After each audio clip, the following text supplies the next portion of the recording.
Bueno, continuamos ahora con la lectura de Joseph Steindl, que es el capítulo 5, se denomina el patrón de competencia dentro de una industria. La idea central de esta lectura es mostrar una teoría de la concentración industrial, en donde obviamente, siguiendo, digamos, la idea de Lavini, las grandes empresas son las que llevan la batuta dentro de la estructura oligopólica y las que son las más capaces de ir concentrando la industria. Entonces vamos a entrarle y vamos a retomar varias de las ideas que ya viene en Lavini en términos de la fijación de los precios, la eficiencia técnica de las grandes empresas y la imposibilidad de las pequeñas de poder sobrevivir por mucho tiempo si no tienen recursos financieros suficientes. Vamos a ver.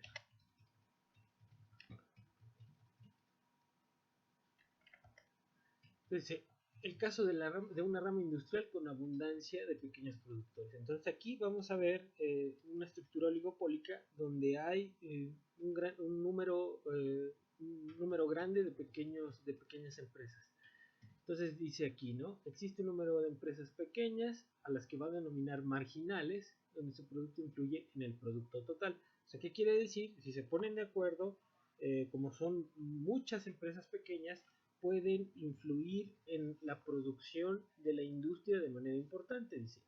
El margen de beneficio aumenta si pasamos de las pequeñas a las grandes. Como lo vimos en Lavini, la tasa de ganancia está determinada por esa cuestión técnica. Entonces, por lo tanto, la tasa de beneficio, el margen de beneficio, la diferencia entre el precio y el costo va a ser más grande a medida que vamos de las pequeñas a las grandes. Dice, la clase de menor tamaño requiere un monto modesto de capital y supongamos beneficios normales.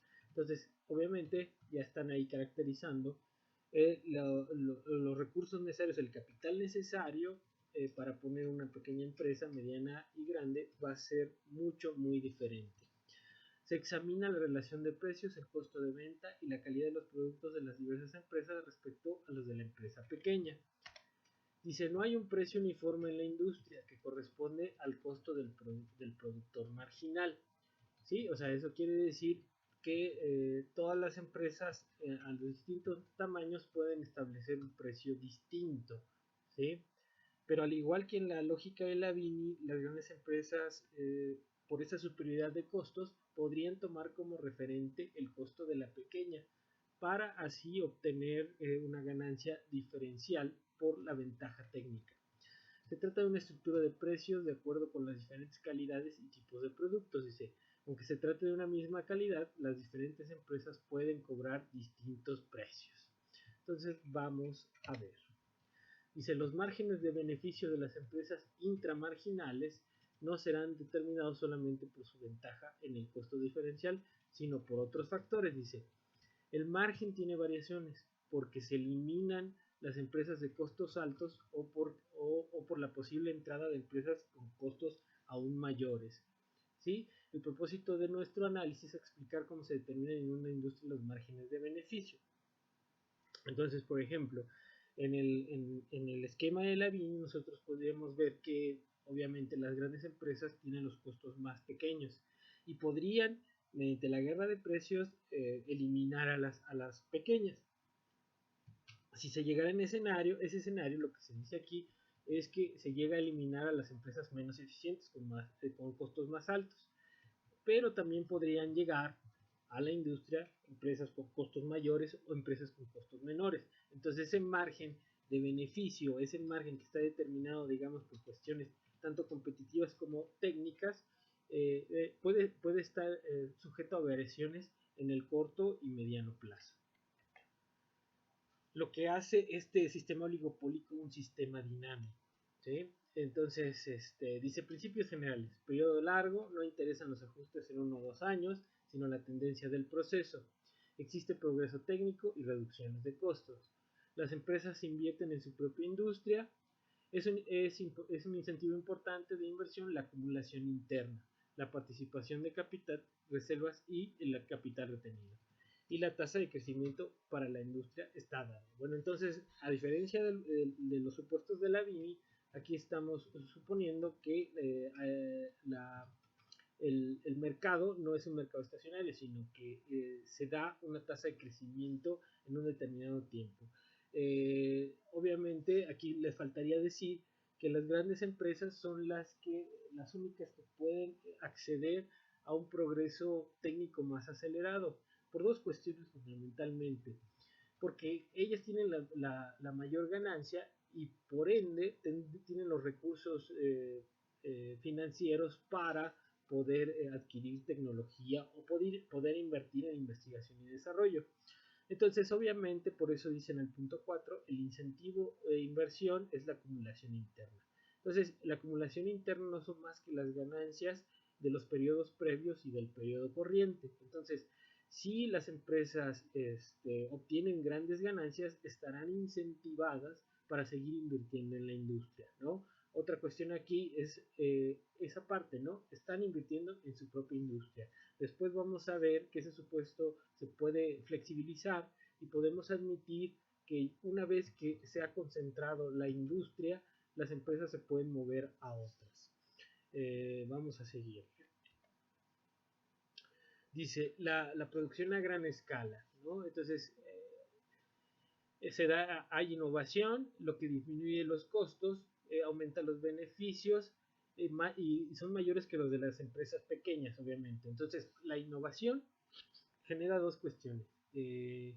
Abarata los costos directos, aumenta la productividad y por lo tanto las curvas de costo van a ser decrecientes, lo que lleva a ¿qué? A beneficios mayores a los que los de la empresa marginal, ¿no? Dice, si el costo es bajo, los beneficios son mayores y la acumulación interna es mayor, ¿sí? Entonces, la tecnología hace que las curvas de costo se vuelvan negativas. Eso lo vamos a ver después en un ejemplito con una función de producción con rendimientos crecientes y vamos a ver cómo en el tiempo, a un nivel de precio tanto, la mayor venta implica mayor ganancia. Pero ahorita vamos a quedarnos con esta idea conceptual. Dice, bueno, todos los beneficios son mayores y obviamente aumenta la acumulación interna. Entonces la acumulación interna, esas ganancias retenidas, si van creciendo en el tiempo, son el incentivo para seguir creciendo dentro del mercado. Dice, las empresas pequeñas con beneficios normales no tienen acumulación. Entonces estamos suponiendo que las pequeñas empresas apenas ganan lo necesario para seguir funcionando. Sí tendrán ganancia, pero esa ganancia no les permite, comprar una tecnología mucho mayor. Dice, las empresas grandes se expanden y las chicas incrementan en número, como lo hemos visto en el caso de la Vini. Dice, lo que compensa su falta de acumulación interna. Vamos a seguir. Dice, la acumulación interna de las grandes es tan grande que fuerza su expansión más allá de la tasa de la industria. Tendrán que obtener una mayor proporción relativa al mercado mediante. Entonces aquí eso es lo fundamental. Como las empresas grandes tienen acceso a las mejores tecnologías en un determinado momento, van a llegar a crecer sus ganancias por encima de lo que crece el mercado. Y ese va a ser un punto de inflexión. ¿Sí? La estructura oligopólica de la que hablaba Lavini y ese equilibrio al que llegamos en la lectura de Lavini solamente es un punto siempre y cuando no varíe la concentración, la extensión del mercado. Si la extensión del mercado empieza a variar, lo vimos. Eso se pueden dar distintos equilibrios en la estructura oligopólica. Pero aquí lo interesante es qué pasa cuando las empresas tienen una tasa de ganancia, ¿sí? Que las forza a invertir. Entonces, obviamente, esta generación de ganancias, esta acumulación de ganancias, los obliga a invertir y por lo tanto los obliga a hacer la guerra de precios, ¿sí? Entonces, en el modelo Lavini vimos que solamente si era rentable. Esa es, digamos, también la cuestión. Acá sí se va a ver tanto la rentabilidad como la concentración del mercado. Entonces, no solamente la rentabilidad es el motivo fundamental para llevar a cabo el el movimiento o la estrategia de inversión o la guerra de precios, ¿no? También el poder del mercado, o sea, el control del mercado en sí mismo es un motivo para llevar a cabo la guerra de precios o la inversión en estas estructuras oligopólicas. Entonces, la idea es la siguiente, ¿no? Entonces, ¿cómo le van a hacer en un momento determinado para invertir en su misma industria? Entonces dice, son tres estrategias, ¿no? Manteniéndose la calidad y la publicidad, venderán a precios menores que las pequeñas. Entonces, guerra de precios. Aumentarán la calidad con costos mayores y venderán al mismo precio que las pequeñas. Lo que decía Lavini, ¿no? Aumentan la calidad, ¿sí? Y es como si bajaran el precio. ¿Por qué? Porque las pequeñas no pueden bajar el precio, están bajando la calidad del producto, lo que no pueden hacer las pequeñas, ¿no? Entonces aumentarán la publicidad y gastos de venta mayores a los de las pequeñas, sosteniendo el mismo precio. Entonces, al final, estamos hablando no en el sentido totalmente de Lavini, sino en vías a concentrar la totalidad o tener el poder de esa industria, controlar esa industria. Entonces, para eso, estas son las tres estrategias, ¿no? Aumentar, disminuir los precios, aumentar la calidad o aumentar los gastos de marketing. Y entonces, todo eso lo pueden hacer las grandes, ¿no? Por su ventaja diferencial, por su ventaja de ganancia. Sigamos, dice, las dos estrategias primeras disminuyen el margen de beneficio bruto y el neto, ¿no? Estamos aquí hablando de que cae el precio y aumenta la calidad al mismo precio. Entonces, cualquiera de las dos,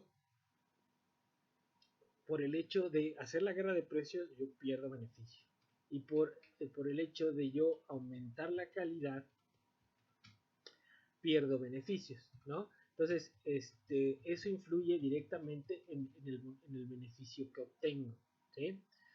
Dice la tercera solo en el beneficio neto. ¿Por qué? Porque ese es digamos, un gasto de distribución, ¿sí? Entonces no afecta directamente lo que yo obtengo por las ventas, afecta ya en el sentido lo que obtengo netamente por la venta y por ese gasto de marketing.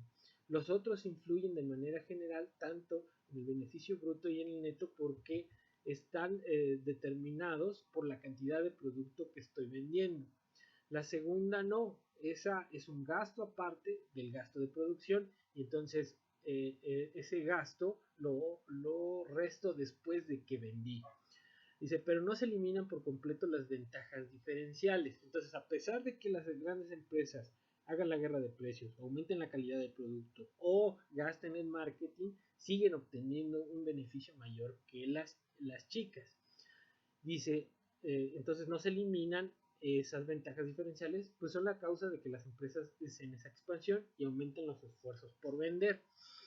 Dice, y aquí es lo mismo que estamos repitiendo, la mayor tecnología disminuye los costos y aumenta el margen y lleva una mayor acumulación interna o ganancias retenidas o ahorro interno, como lo quieren llamar. Expansión de la empresa por encima de la tasa de crecimiento de la industria lleva a un aumento del costo directo y de los costos de venta por unidad, lo que disminuye parcialmente el margen, ¿sí? O sea, esos esfuerzos de venta por adueñarse del mercado van a repercutir fundamentalmente en la caída del margen de beneficio de las grandes empresas. Pero al final, si tienen éxito, cuando tengan éxito, van a poseer un mayor control del mercado. Si antes poseían el 50%, ahora con esa estrategia van a poseer el 70%. ¿Sí?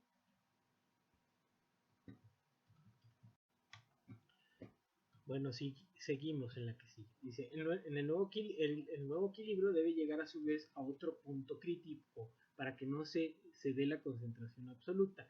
O sea, es decir, ya con la tecnología nos da mayor beneficio y ese beneficio obliga a las grandes empresas a invertir más dentro de la industria, desplazando a otras que ya están ahí a través de los esfuerzos por vender.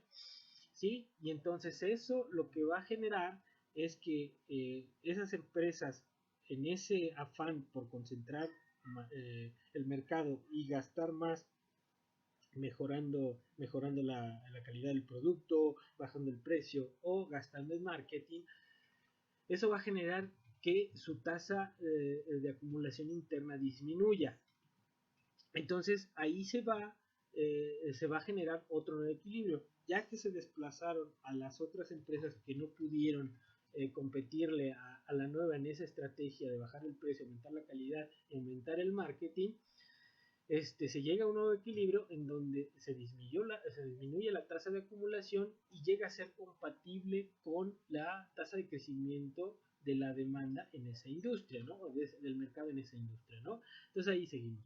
Como los esfuerzos por vender aumentan los costos y disminuyen los precios, disminuyen el margen, ¿no? Disminuyendo la acumulación interna hasta que se iguala la tasa de expansión de la industria compatible con la nueva participación absoluta de las otras empresas.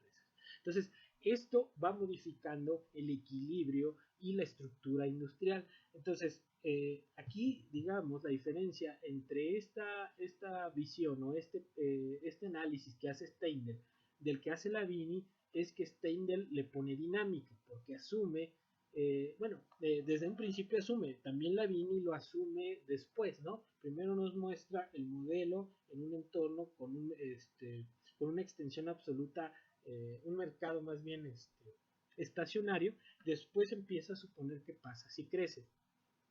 Entonces aquí estamos en esta misma lógica, pero aquí es interesante, el centro del análisis tiene que ser, digamos, las ganancias, ¿no? Y cómo a medida que las grandes empresas, que son las progresistas, invierten en mejor tecnología y obtienen mayores ganancias por la disminución de los costos a través de cada vez vender más, ¿sí? Eso hace, esa propia ganancia impulsa a esas empresas a tratar de concentrar la industria, ¿sí?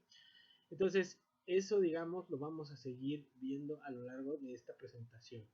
Entonces aquí vamos a explicar esta gráfica, que es la misma explicación que hemos estado dando de manera conceptual. Aquí la gráfica, fíjense, lo que nos dice es lo siguiente. Esta línea es la línea de precios, ¿no? Esta línea que va de D a C', o C y a C', es la línea de costos. Entonces, en la industria yo puedo tener un nivel de producción de A a B, un nivel normal con un uso de la capacidad de manera pues normal.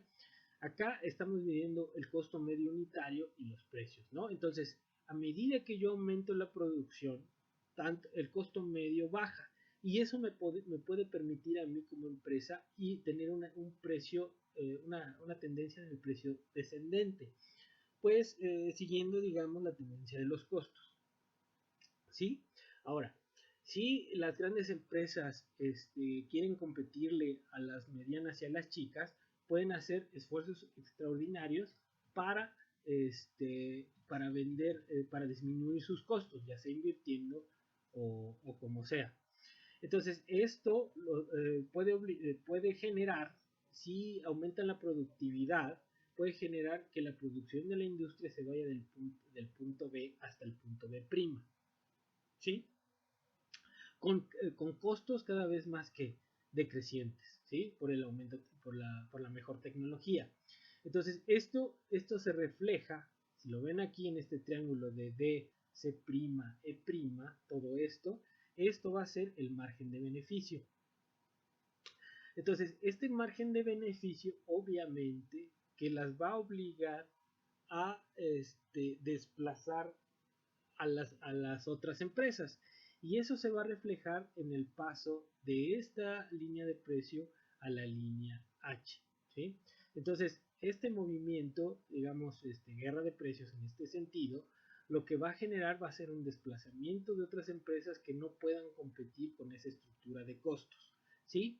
¿Y cuál va a ser el resultado? El resultado directo va a ser que esos esfuerzos por vender más, bajando los costos, van a llevar a que las empresas progresistas disminuyan la ganancia unitaria y también la de la industria. Esta gráfica representa el comportamiento a nivel industria. Entonces, el hecho de que las empresas progresistas puedan disminuir los precios va a repercutir en la disminución de la ganancia industrial. ¿Sí? Entonces, esta es la dinámica que se plantea aquí en esta gráfica. Y ustedes pueden revisar aquí, va a llegar a este caso. Entonces, este paso de aquí para acá, si bien hay un desplazamiento de empresas de las grandes por las chicas, las grandes se quedan con el mercado de las chicas, en un segundo nivel de equilibrio ya la tasa de ganancia disminuye. Pues va a pasar de ser este triangulote a este triangulito de G, C' a H. Entonces ese es el movimiento que se da en esa, digamos, en ese movimiento de hacer esfuerzos por vender. Dice, en base a los conocimientos sobre el desarrollo del capitalismo sabemos que en la mayoría de las industrias la productividad se ha incrementado continuamente, que los costos se han reducido debido a las innovaciones técnicas. Algunas empresas han encabezado este proceso, ¿sí? Y las empresas progresistas dicen, no necesariamente son las más grandes, pero no todas son capaces de adoptar esos métodos. Entonces, este es el problema fundamental de la teoría neoclásica. La tecnología hace que las empresas puedan tener estructuras de costos o curvas de costos decrecientes, ¿no? La teoría neoclásica asume que las curvas de costos son crecientes. Entonces, ¿cómo compatibilizar, ¿no?, una evidencia histórica, empírica de las industrias, ¿no?, con un modelo ideal que te dice que cada vez que quieres producir tienes que aumentar el precio porque incrementan los costos? Es una cuestión que no tiene sustento real, ¿sí? Entonces, por eso la crítica más fuerte sobre la teoría neoclásica tiene que ir sobre la curva creciente de costos. Y en ese sentido a mí me gustaría aquí citar lo que dice John Kenneth Galbraith en el Estado Industrial, que es un libro que más o menos escribió en los 70 cuando estaba ahí en Harvard. Es lo que dice, a ver, el problema de la teoría neoclásica no es la teoría crítica, ¿no? Y dice, el problema de la teoría neoclásica son los ingenieros. ¿Y por qué los ingenieros? Porque los ingenieros son los que diseñan la maquinaria, diseñan los procesos para disminuir los costos, ¿no? Entonces, y de hecho, bueno, lo que dice al final Galbraith es muy fuerte en términos de la crítica a la teoría neoclásica, pues termina diciendo que el problema de la teoría neoclásica es la innovación, ¿sí? Entonces, la teoría neoclásica no puede explicar de manera consistente la innovación, ¿no? De hecho, cualquier intento que se haga por explicar la innovación termina siendo por poco consistente y poco, digamos, convincente. Incluso en los modelos de crecimiento endógeno, la innovación se trata como una externalidad. No, eso no puede ser tratado como una externalidad, porque la innovación es un proceso endógeno, ¿sí? Entonces, ese es el mayor problema de la teoría neoclásica, ¿no? Incluso aunque ahora ya pueden establecer en esos modelos que no necesariamente son modelos que tienden a ser estables, ¿no?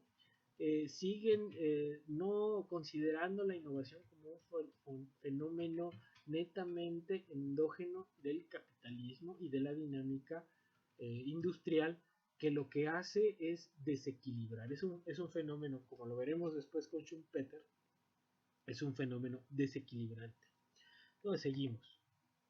Dice, los precios se adaptan a los costos. Existe divergencia entre el costo de mano de obra y materias primas y el costo de mano de obra y la producción, con un descenso de la participación de la mano de obra al producto.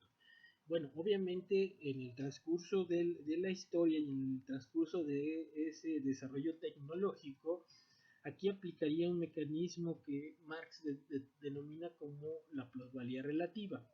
En el mecanismo de la plusvalía relativa, por ese incremento de la productividad, eso produce, eso genera que los bienes salario o los bienes de consumo, el precio de los bienes de consumo disminuya, ¿sí? Porque aumenta la productividad. Entonces, ese hecho lo que produce es el abaratamiento de la mano de obra, ¿no? La otra cuestión, por ejemplo, es, bueno, y también, no solamente por eso, sino también por la sustitución de la tecnología ahorradora de trabajo, ¿no? La sustitución que hace del trabajo la tecnología. Entonces, cada vez menos se da ese porcentaje de la participación de la mano de obra en el producto. No necesariamente así las materias primas. Hemos tenido episodios como el de los años 70, en donde los términos relativos del costo de las materias primas, en ejemplo es el petróleo, pues incrementó. Y después de la crisis de 2008 tuvimos el mismo efecto, ¿no? Tuvimos un auge de las materias primas, el mismísimo conocido como el auge de los commodities, que generó una burbuja financiera y que tronó más o menos ahí en 2014, ¿no? Con el regreso de las políticas monetarias ortodoxas, que ahorita ha generado, que eso generó de hecho una crisis a nivel mundial, que empeoró después esa recesión más bien esa desaceleración de la actividad de la demanda mundial después de la crisis 2008, ¿sí? Entonces, bueno, hemos tenido esos episodios en donde los términos relativos de los países exportadores de materias primas han mejorado. Y bueno, eso ha hecho que también el costo de esas materias primas haya implicado digamos, una caída de la, de la, este, de la ganancia capitalista y incrementando el costo de muchos de los insumos para la producción, ¿sí? Entonces, digamos, eso explica las diferencias en términos de la proporción en los costos de la mano de obra y de las materias primas. Entonces es una cuestión dinámica, bien lo decía Kalecki, ¿no? Entonces, pero eso no tiene nada que ver con que la tecnología, con esas materias primas caras o baratas, pueda producir más, ¿sí? Entonces, dice, se sostiene que el incremento en el margen de beneficio en una industria aumenta la capacidad productiva. Entonces, obviamente, si las empresas progresistas, por esa dotación tecnológica que ellas pueden solamente utilizar y que les da una ventaja diferencial en términos de costo, pues les va a dar un beneficio creciente. Y eso obviamente va a derivar en un aumento de la capacidad productiva, lo que va a ser incompatible en algún momento con el nivel de crecimiento de la industria. Entonces, obviamente, se verán obligados a desplazar a los productores industriales y concentrar cada vez más esa industria. Dice, si el margen de innovación, bueno, si el margen crece por la innovación, entonces la tasa de beneficio del capital empleado aumentará y dice, no la intensidad. No la intensidad porque se utiliza el capital a un uso, un nivel de intensidad mediano. Entonces, si la tasa de beneficio es creciente, yo lo que voy a verme tentado es a seguir invirtiendo más. Entonces, no voy a modificar la intensidad de capital, sino a modificar el ritmo de la inversión.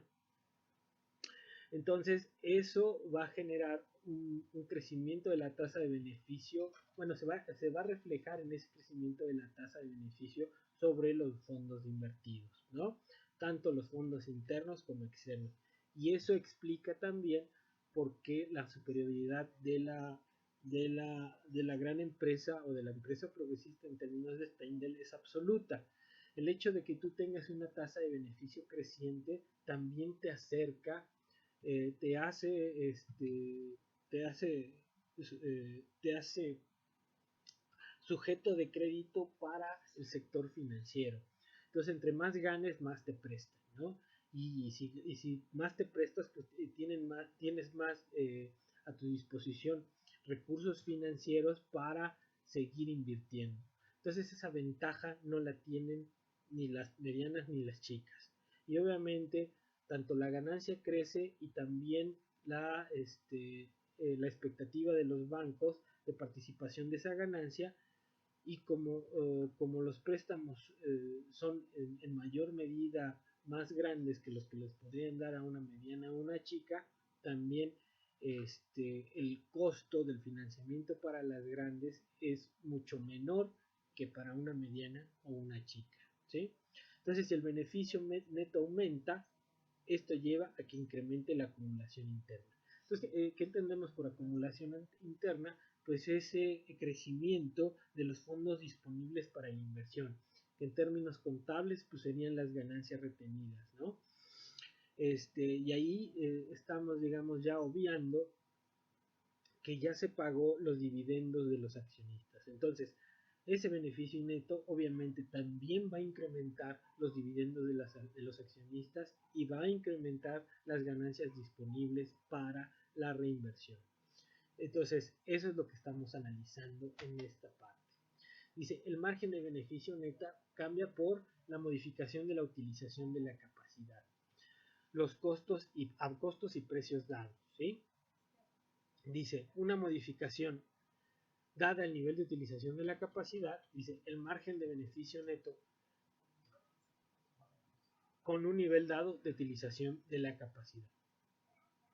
Entonces, vamos a ver ahorita en unas fórmulas cómo se dan esos cambios en el beneficio neto a través de la modificación en la utilización de capacidad con costos y precios dados, y cómo se da una modificación en ese beneficio manteniendo una utilización de la capacidad constante, ¿sí? Entonces dice, ¿cómo es que la acumulación interna provoca la expansión? Esa es la pregunta fundamental. Dice, la expansión del equipo lleva, la expansión del equipo no necesariamente significa cambio en la capacidad, ¿sí? Si varía la intensidad, ¿sí? Entonces, ¿cómo está la cosa, no? Si varía la intensidad de capital, bueno, el uso de la intensidad implica que estoy produciendo más con la misma maquinaria, ¿sí? Entonces, no significa que estoy incrementando la inversión, sino que estoy intensificando el uso de mi maquinaria. Entonces, vamos a ver, y el hecho de que yo intensifique el uso, pues implicaría un incremento en mi ganancia, ¿no? ¿Por qué? Porque si no invierto, la inversión sí es una caída en la ganancia. ¿Por qué? Porque tengo que gastar, ¿sí? Cuando yo incremento la capacidad, el incremento en la capacidad nada más es modificar el uso de la maquinaria existente. Pero vamos ahorita a profundizar en esas cosas. Bueno, aquí en esta parte voy a empezar a switchar entre el pizarrón y la diapositiva para explicarles estas definiciones, ¿no? Entonces, aquí vamos a empezar. Rotación que él en el artículo en inglés define como el gearing ratio, ¿no? Ratio. Entonces, ¿qué es el gearing ratio? Ahorita lo vamos a ver. Dice que es activos de capital entre el capital de la empresa. Entonces voy a cambiarme acá nada más para que entonces aquí ya anoté ahí el gearing ratio es igual, ahí nos dice a los activos, ¿sí? La inversión, un momento aquí. Entonces puede tener a la inversión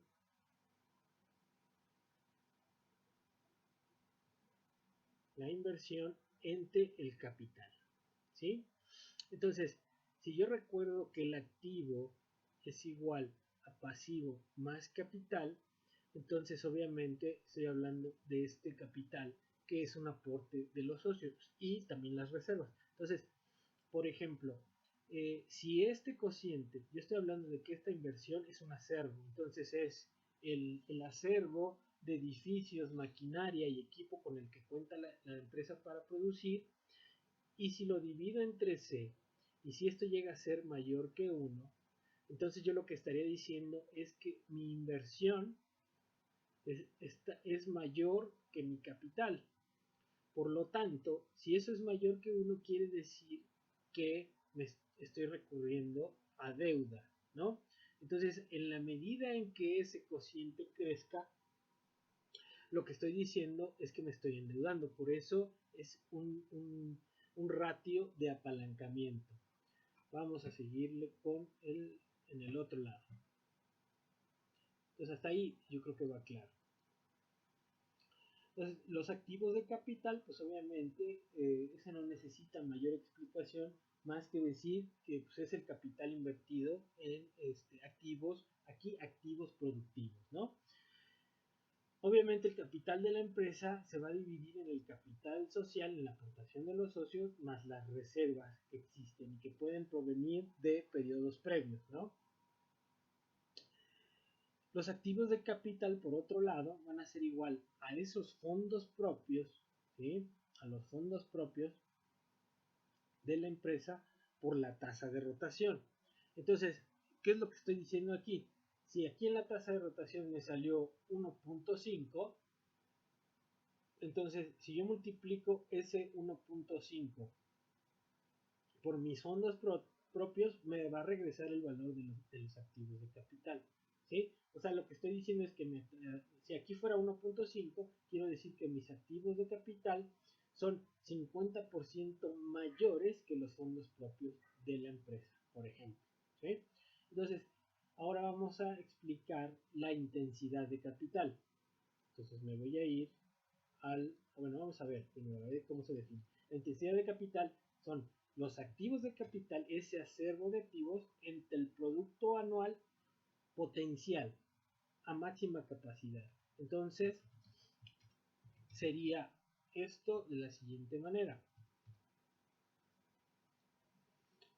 Sería la inversión, que es mi acervo de capital, ¿sí? Es un acervo, no un flujo, entre la producción total. Lo voy a poner con Y, por ejemplo.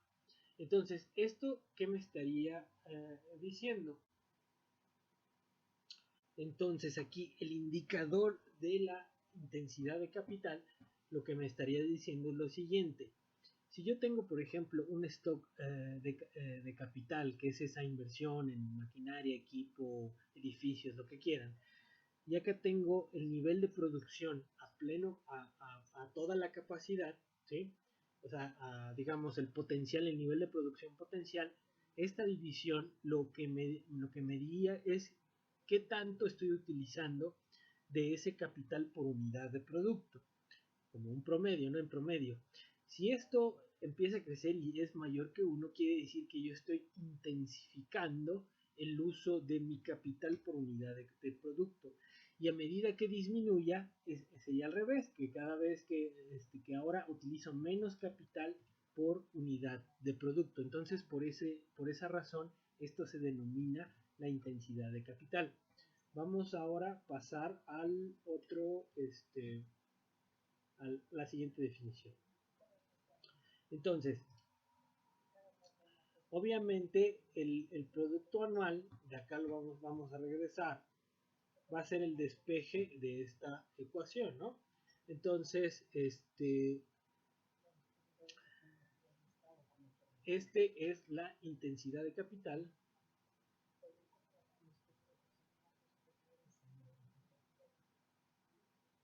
que es igual a I, es stock, entre el producto. Entonces, obviamente, el producto a máxima capacidad va a ser igual al stock de capital entre la intensidad de capital.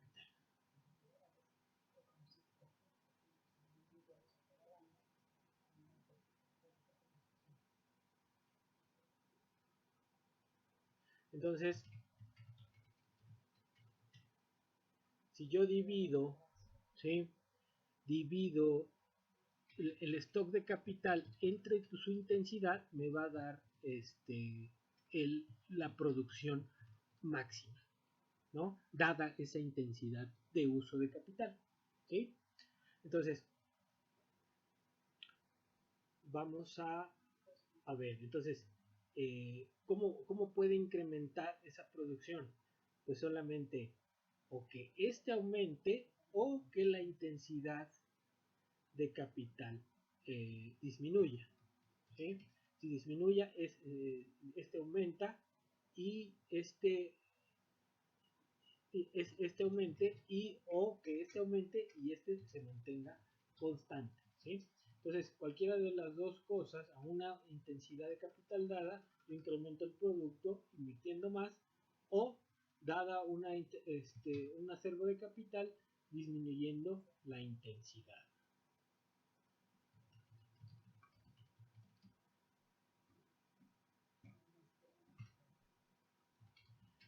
Bueno, entonces aquí veríamos a la intensidad de capital como el inverso de la productividad del capital, ¿no? A menor intensidad, mayor productividad, ¿sí? Para que quede claro, porque quedó como medio borrosa esa definición. Pero entonces aquí, si disminuye la intensidad, es que aumenta la productividad del capital. Entonces, obviamente, esa disminución de la intensidad implicaría un crecimiento potencial del producto. O, por otro lado, que incrementáramos los activos de capital.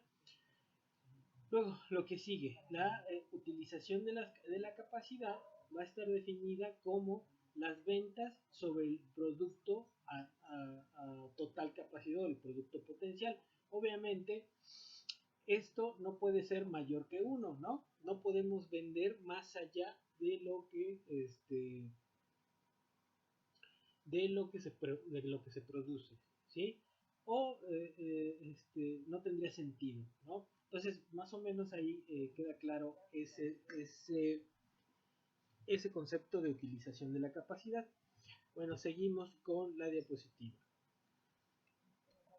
Luego, se fijan, por ejemplo, las ventas van a ser igual a la utilización de la capacidad por el producto a capacidad total. Es el despeje de la definición anterior, ¿sí? Entonces, obviamente, si yo utilizo la capacidad a un 50% y lo multiplico por el producto a la capacidad potencial, entonces si la capacidad potencial es de 100 y el uso de la capacidad es de 50, pues mis ventas son igual a 50, ¿no? Para que quede claro. Luego, entonces, la utilización de la capacidad, aquí esta sí la vamos a explicar en el pizarrón.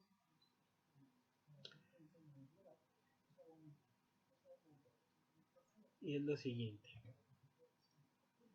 Entonces, aquí tenemos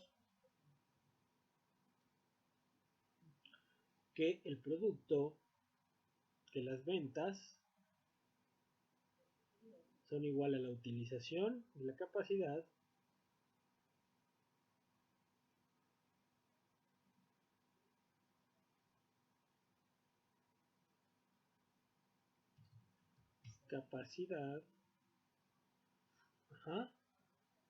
por el producto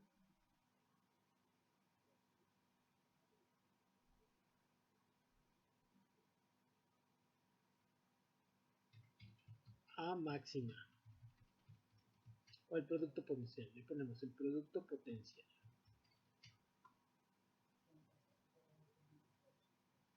El producto potencial. Entonces, sabemos que el producto potencial, pues las ventas, son igual a la utilización de la capacidad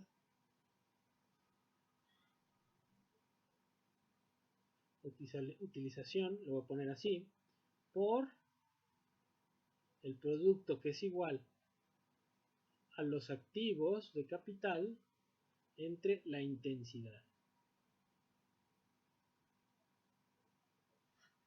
¿Sí? Y luego, vamos aquí a la diapositiva.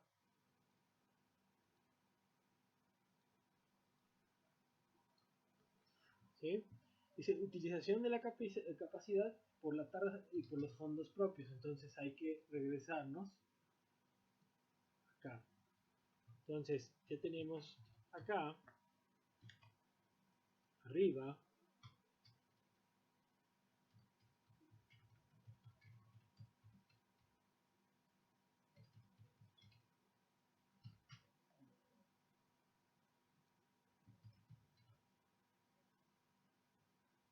Que I, por ejemplo, I es igual a la tasa de rotación por C, ¿no? Entonces lo que voy a tener acá es lo siguiente, ¿no? Ventas son igual a la utilización por la rotación por el capital entre la intensidad. Entonces al final lo que tengo es que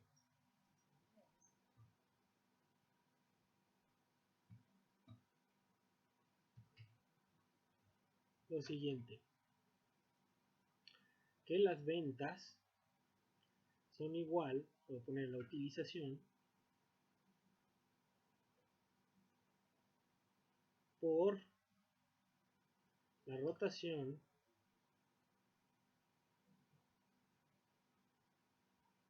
más los fondos propios, el capital, por el recíproco de la intensidad, que yo les dije que era la productividad.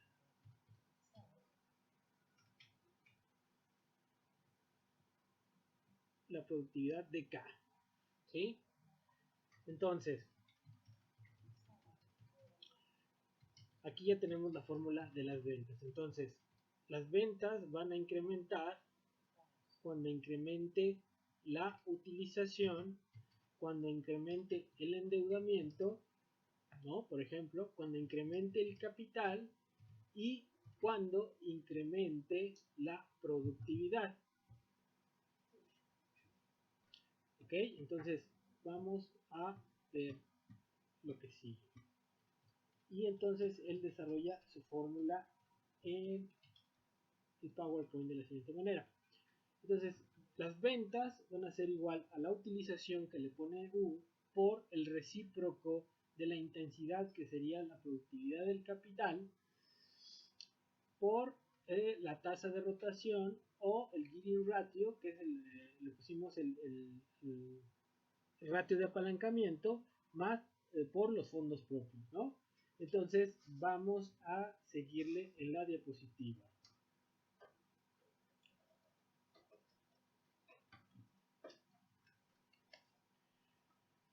Entonces dice, si ocurre un cambio, va a pasar lo siguiente, ¿sí? Entonces imagínense que tengo las ventas, ¿no?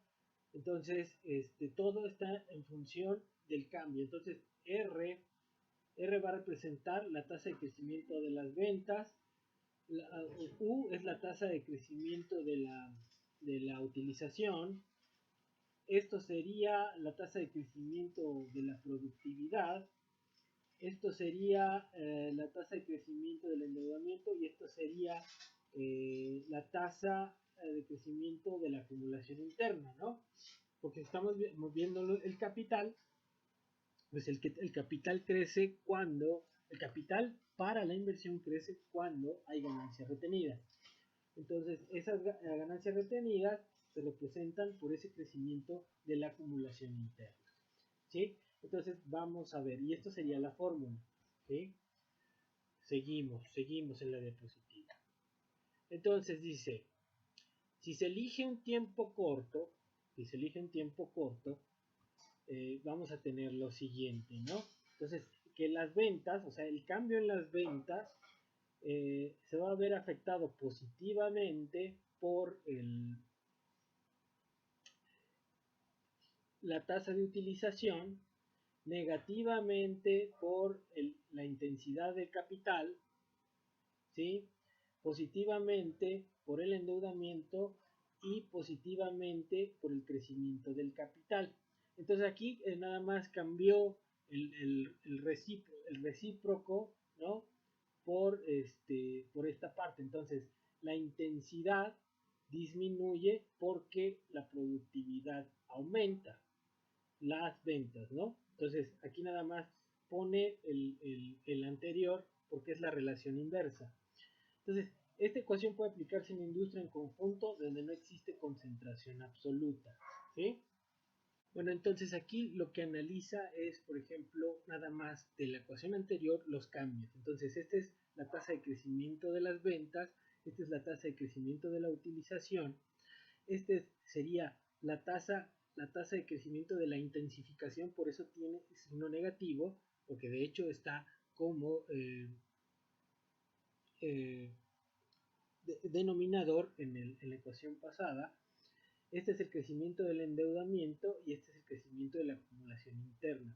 Entonces, cualquiera de estos tiene un efecto en estos tres positivos sobre las ventas y este negativo por ser el inverso de la productividad. Entonces, obviamente, si disminuye la intensidad, quiere decir que aumenta la productividad y eso tendría un efecto positivo sobre las ventas. Entonces, esta ecuación puede aplicarse en la industria en conjunto donde no existe concentración absoluta en equilibrio, ¿sí? Entonces, estamos hablando ahí de un supuesto antes del movimiento de concentración en el mercado.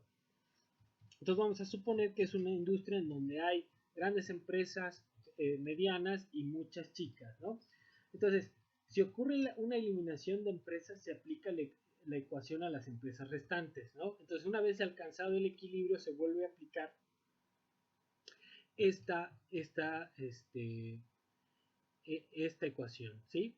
Entonces, esta ecuación lo que va a medir es esa dinámica de las grandes empresas dentro de esa industria. Entonces, aquí la cuestión fundamental va a estar en alfa, porque en alfa es la acumulación interna.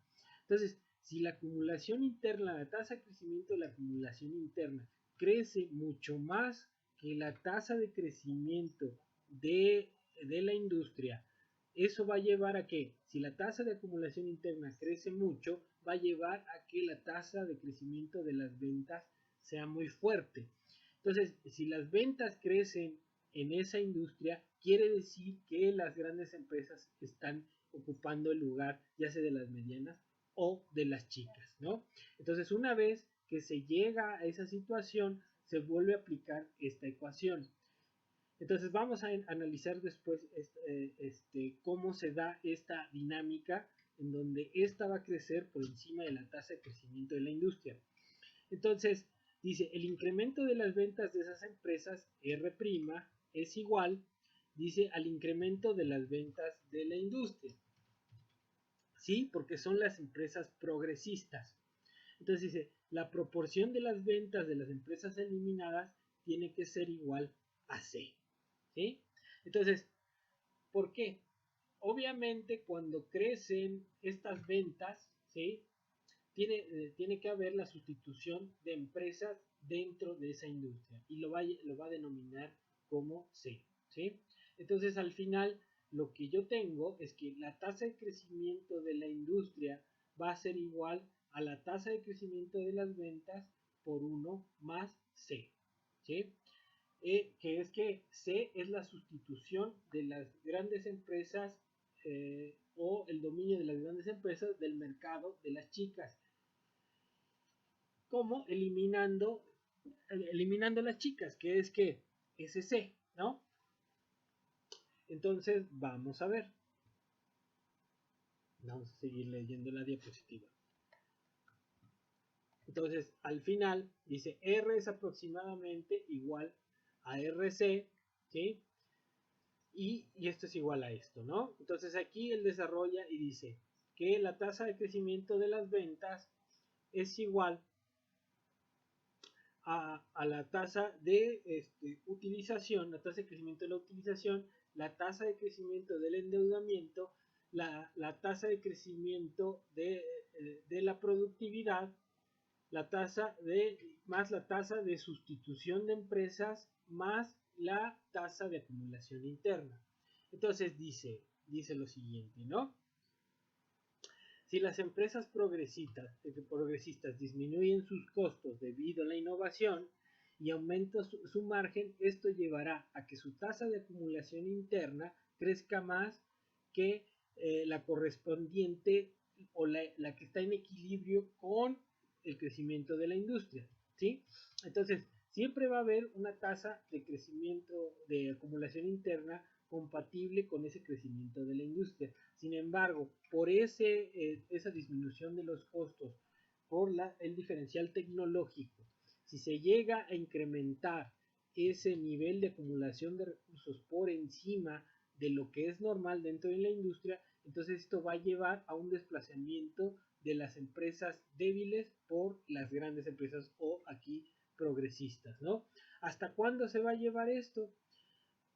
Entonces, aquí va a haber una sustitución y en el nuevo equilibrio C tiene que ser igual a 0, ¿no? Entonces, este es un porcentaje de sustitución, ¿sí?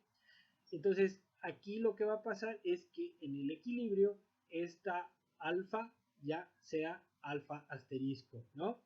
Pero mientras en la etapa previa, en la etapa de lucha de precios, lo que yo voy a tener es que ese incremento en las ventas va a tener que una parte de sustitución de empresas en el mercado, ¿sí? Y en el equilibrio, bueno, ya alfa biprima, ¿no? Estará determinado por la tasa de expansión de la industria. O sea, en otras palabras, ese crecimiento de las ventas que se explica por varios factores, ¿sí? Va a estar determinado fundamentalmente en esa dinámica por la acumulación interna, ¿sí? Entonces, si la acumulación interna, ese alfa, crece por encima del nivel normal de crecimiento de la industria, lo que va a generar es que haya una sustitución de empresas, que es ese parámetro C, ¿sí? Entonces, ahí vamos a seguir.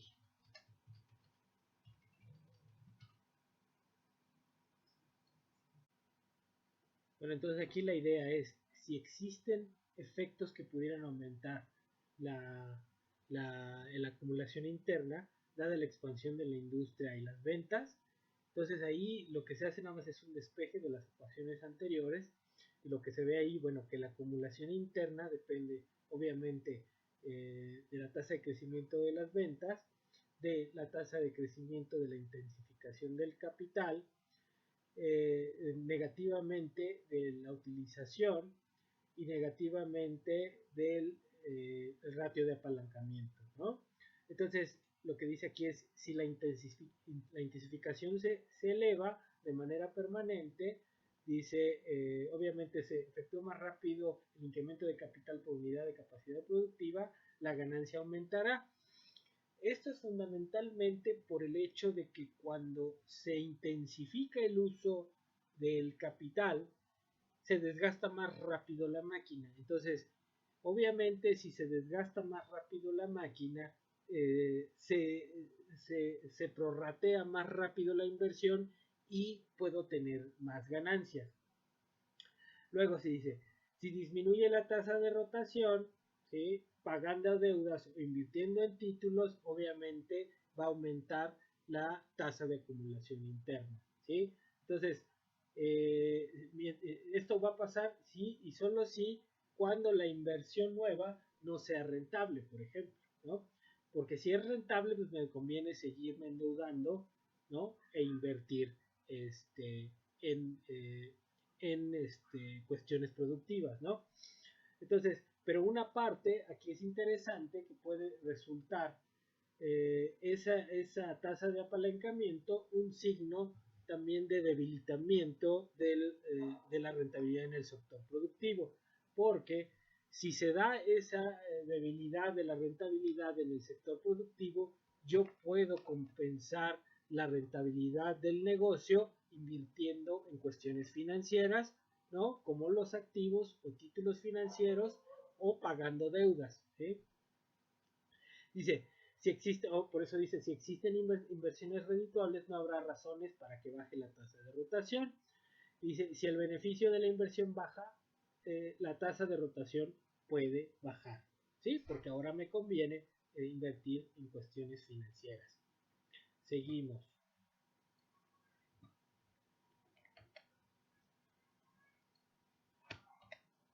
Entonces, la ventaja diferencial tiene una doble función. Suministra fondos para una mayor inversión y proporciona a las nuevas inversiones una rentabilidad suficiente e incluso mayor debido a la reducción en el costo de producción. Entonces, por un lado, yo tengo más fondos disponibles para realizar nuevas inversiones y también esas nuevas inversiones, como revisten la mejor tecnología, esa mejor tecnología me ayudará a tener una mayor ganancia en tanto que voy a disminuir más los costos. Dice, la mayor tasa de beneficio de nuestras empresas progresistas debe estar correspondida por una tasa de reducción de las tasas de beneficio de las otras empresas. Claro, en el sentido de que si puedo reducir el costo, yo puedo ir reduciendo los precios, como se veía en la gráfica, y eso puede ir sacando del mercado o deteriorando la ganancia de las medianas y de las chicas. Dice, la competencia obviamente disminuye la tasa de acumulación de todas las empresas, claro, porque los esfuerzos de venta, al hacer la guerra de precios, al mejorar la calidad del producto, o al aumentar el marketing, los gastos de marketing, en general van a disminuir de todos la ganancia, ¿no? De las grandes porque quieren apropiarse del mercado y de las medianas y las chicas porque no tienen la capacidad para hacerle aguantar los esfuerzos de venta de las grandes. Las empresas progresistas pueden incrementar el grado planificado de capacidad. Dice, pero no hasta el extremo de anular el incremento de su acumulación, ¿sí? O sea, ¿qué quiere decir? Que incluso podrían en un momento determinado, si necesitan vender más, aumentar el uso de la capacidad, ¿sí? Porque se supone que están trabajando con capacidad planificada y entonces tienen recursos ociosos. Podrían utilizar un poco más de la capacidad, pero lo que ellas necesitan es liberar esa rentabilidad a través de incrementar la acumulación. Entonces aquí lo que dice Steindl es que podría darse un mix de los dos en un momento determinado, incrementar el grado planificado de utilización de la capacidad en el inter en que estoy invirtiendo, dado que como las nuevas inversiones revisten la mejor en tecnología, eso necesita un tiempo. O sea, entonces yo voy a encargar mi nueva maquinaria, mi nuevo equipo, y en lo que sale el nuevo equipo, yo puedo aumentar el grado de utilización de la capacidad.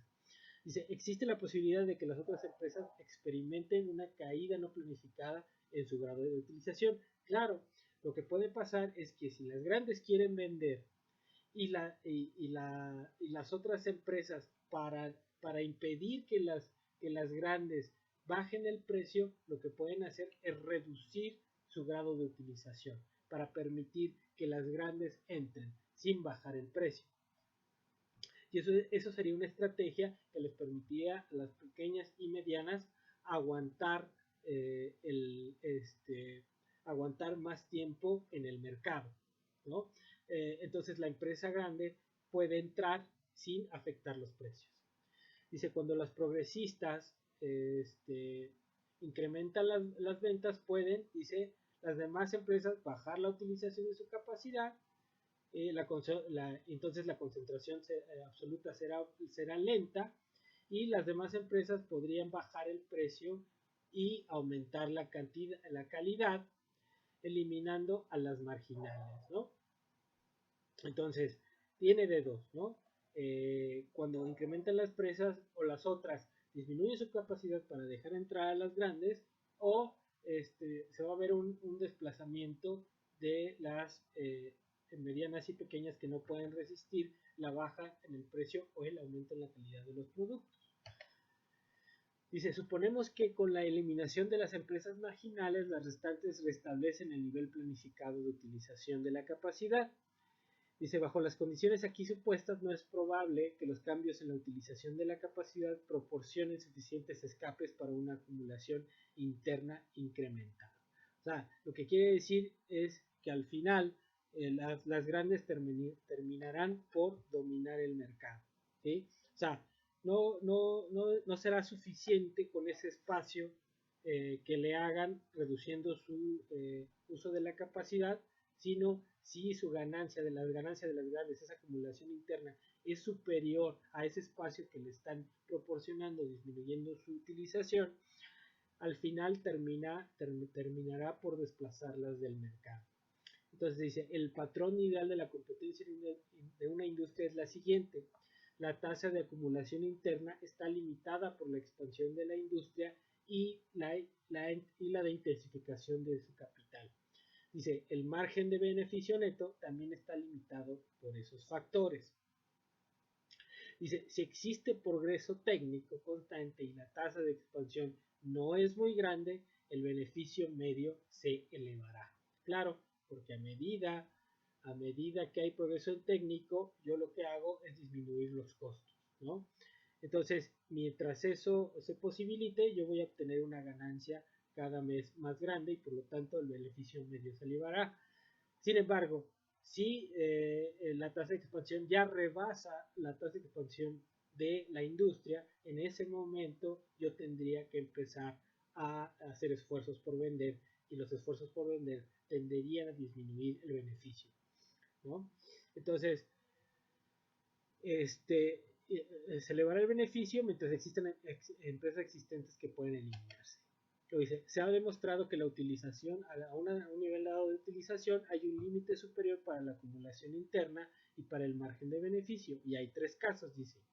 Con progreso técnico constante y una tasa de expansión no muy grande, el margen de beneficio aumenta hasta un límite. Eso es lo que estamos diciendo. Cuando hay aplicación de la innovación tecnológica, eso va a disminuir el costo y por lo tanto va a aumentar el beneficio. Dice, la disminución del costo de las progresistas se extienden a las otras, no a las marginales. O sea, va a haber ahí un proceso en donde algunas empresas medianas van a tratar de copiar la misma tecnología de las grandes, mientras no exista una guerra de precio declarada o intentos o esfuerzos por vender de las grandes.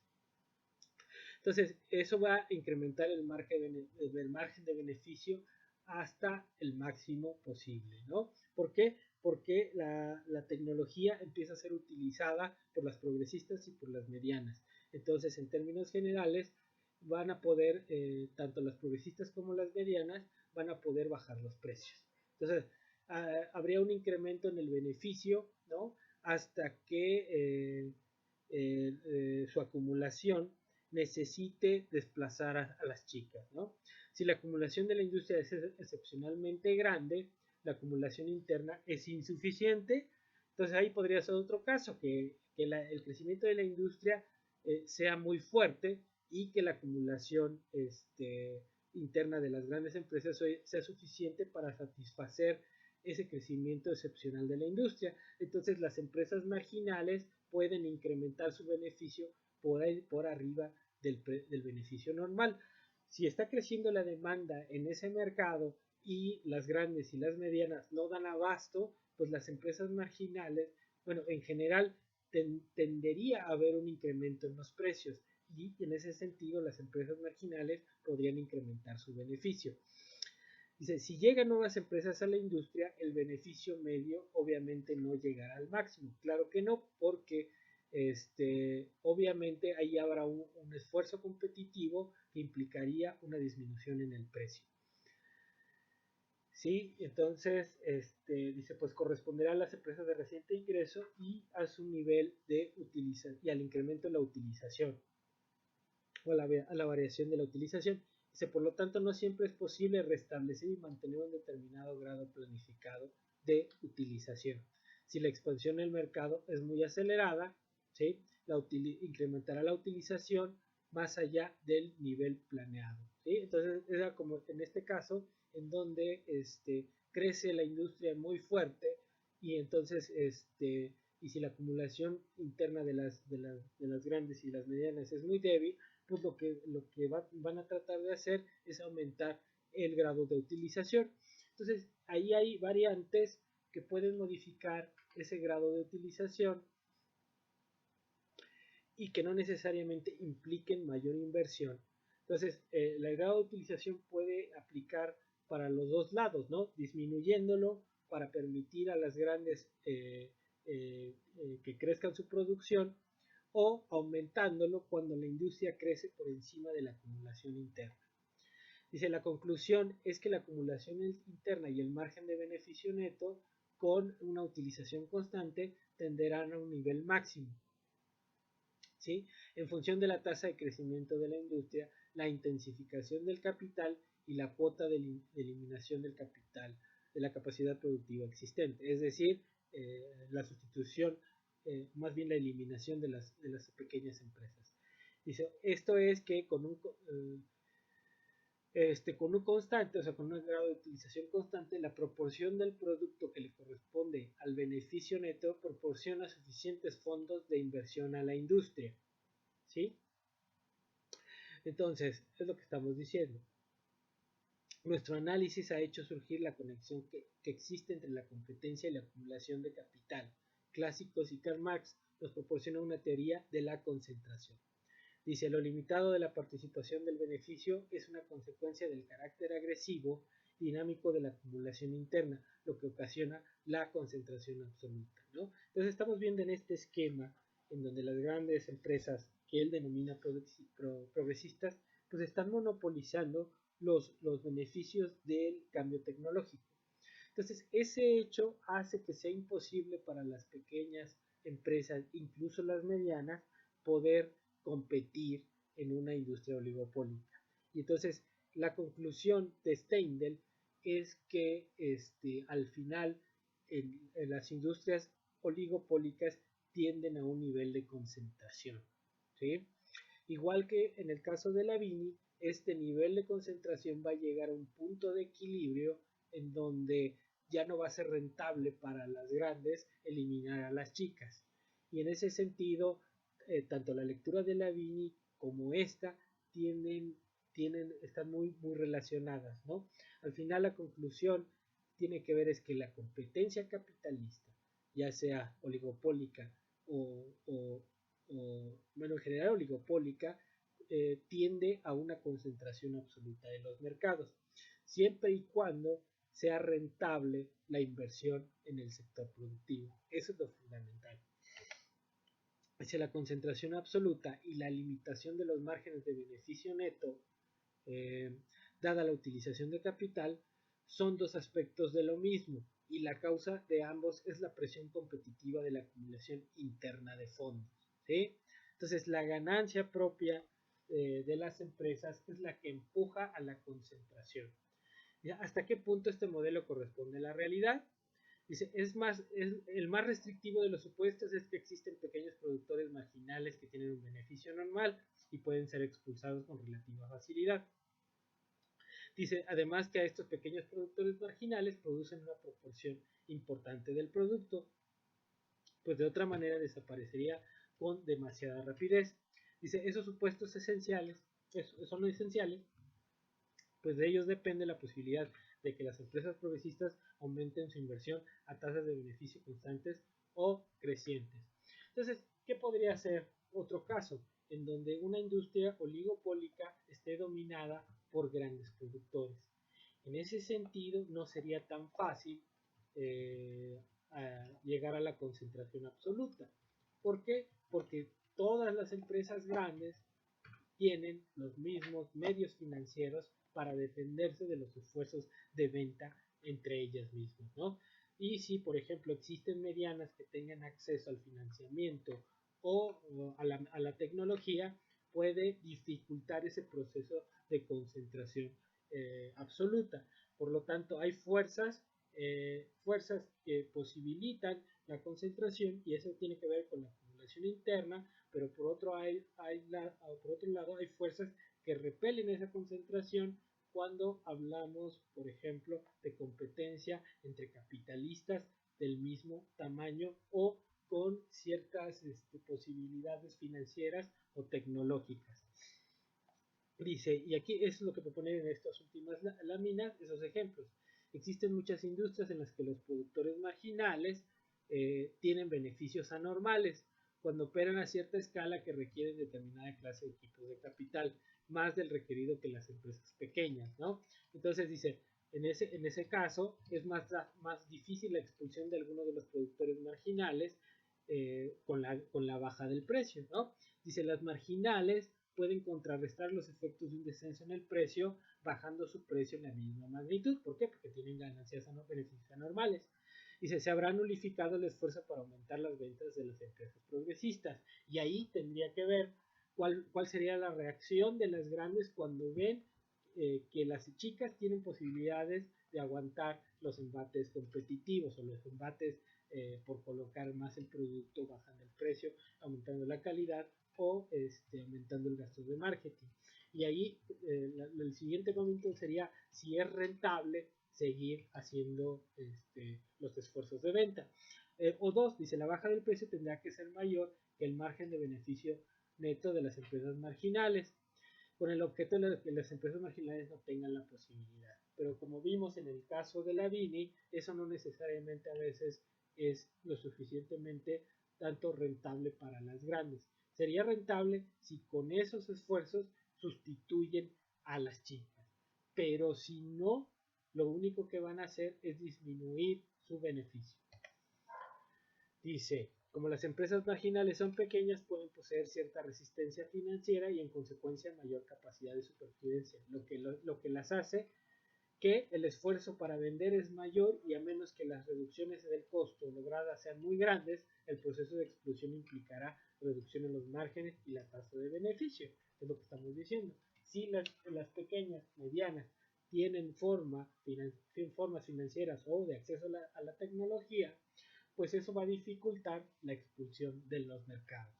Esto significa que no serán expulsadas y será una falta de incentivo del beneficio para realizar la expansión del equipo, pues los esfuerzos de ventas, publicidad o calidad tendrían que ser mayores al diferencial de costo de la innovación. Entonces dice, la conclusión es que el proceso de concentración absoluta y la contracción de los márgenes de beneficio, característicos del esquema ideal de la competencia, también opera en una industria donde los productores marginales no son pequeños.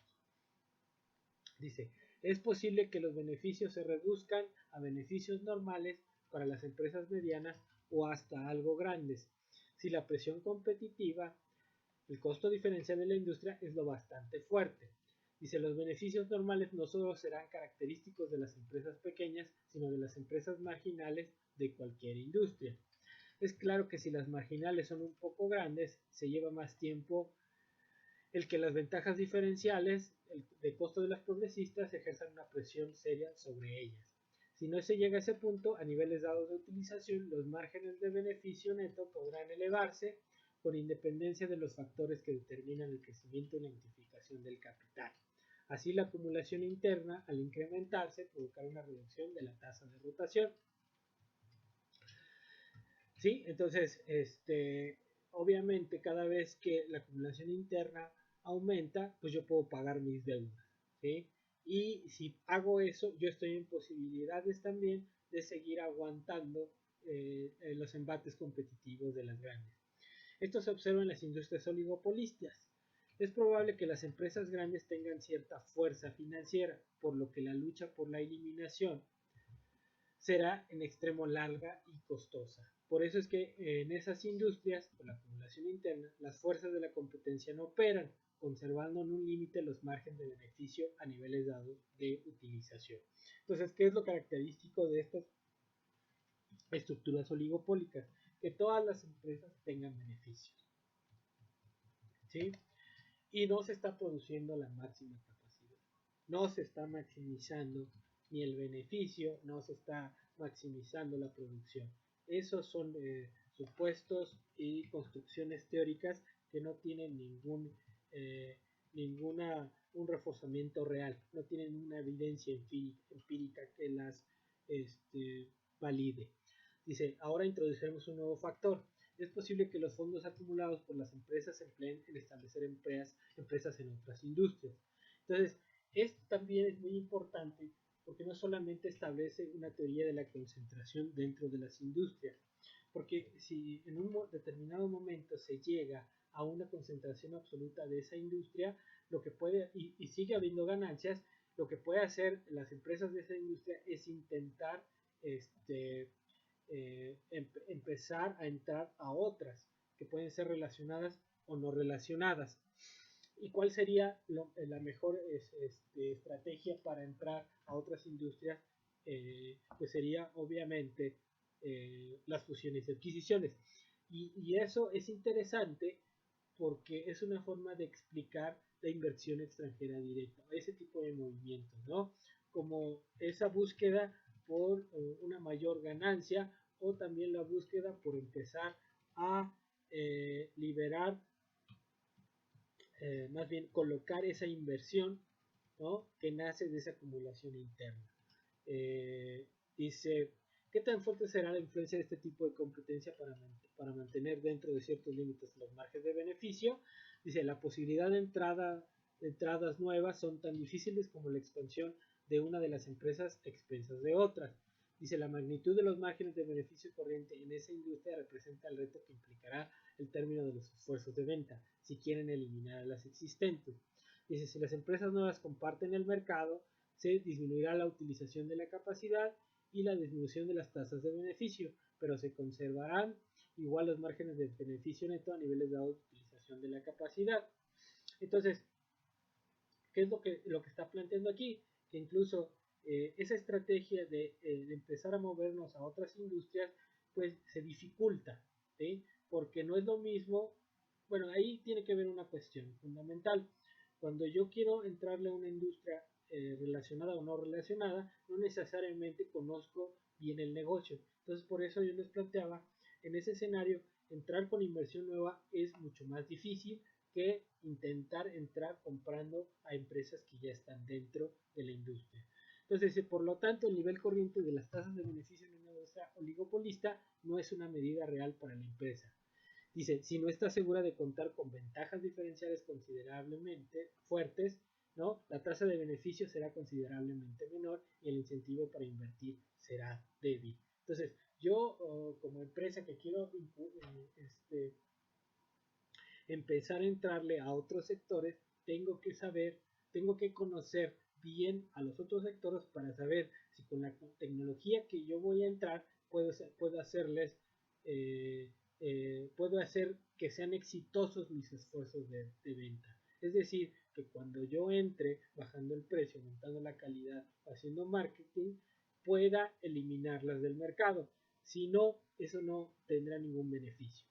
Entonces, las perspectivas de entrada y como consecuencia una contracción de los márgenes de beneficio son limitadas o inexistentes, ¿no? Entonces, vamos a seguirle. Ya es la última. Dice, ¿qué hay acerca de fondos externos que entren a las industrias competitivas? En las que hay productores marginales que solo obtienen beneficios normales. Dice, si los fondos excedentes acumulados en industrias oligopolísticas se invierten en industrias competitivas, esto va a llevar a disminuir los márgenes de beneficio y el esquema de la competencia podrá funcionar en la economía en su conjunto. Dificultades. La competencia imperfecta se opone al establecimiento de una empresa nueva. La empresa nueva encuentra más difícil empezar de cero y formarse en un mercado que logra la expansión en una de las que ya existen, dice. Entonces, por eso es importante las fusiones y adquisiciones. Hay un tiempo considerable durante el cual la empresa nueva no obtendrá beneficios y puede tener pérdidas. Entonces, esto es importante porque la visión neoclásica siempre nos dicen maximizar, maximizar, maximizar. No, no necesariamente. Hay estrategias de las grandes empresas en donde aceptan perder con tal de obtener un control mayor del mercado. Y entonces en esa cuestión no se está, no se está maximizando.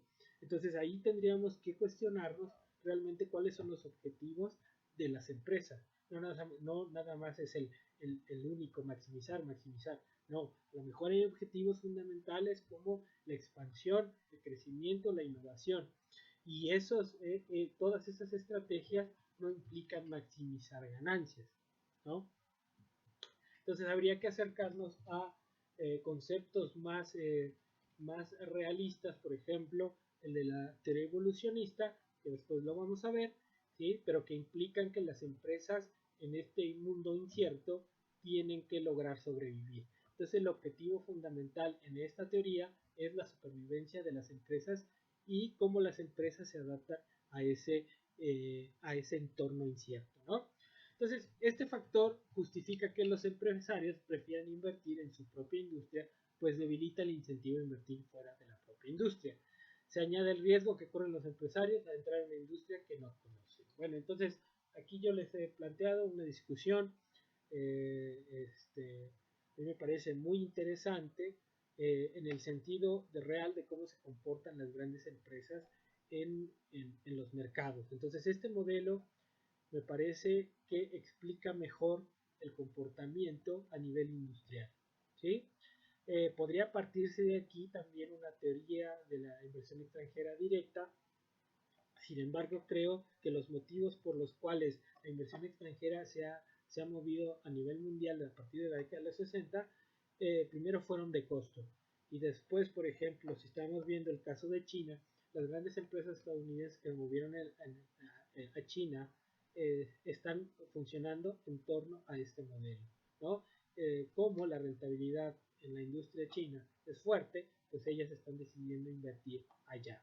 Entonces, aquí la dejamos, cualquier cosa la vemos el jueves. Espero que haya quedado claro y si no, de todas maneras lo platicamos. Muchas gracias y nos vemos.